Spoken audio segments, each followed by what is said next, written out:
Let me show you all gestures and motions available on Samsung Galaxy S26 Ultra. So first of all, we'll need to access our settings. We can go to advanced features and find motions and gestures right here.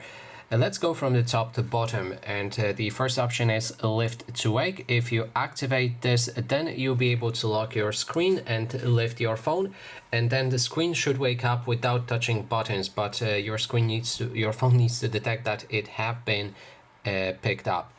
Next thing that we can find here is double tap to turn on screen and double tap to turn off screen. Now if you lock your device again, you'll be able to double tap to wake it up and then double tap again if you want to lock it.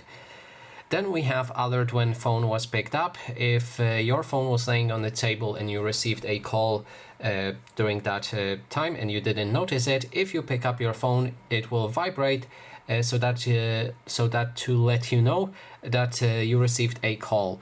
Then there's mute with gestures. You'll be able to mute incoming calls and alarms by putting your hand over the screen or turning your phone face down. So if you receive a call and you don't want to decline it, you want to silence it, you can do gesture like that so that it hides the screen with your hand, or you can just flip your phone screen to the table, and that way you'll be able to mute the call.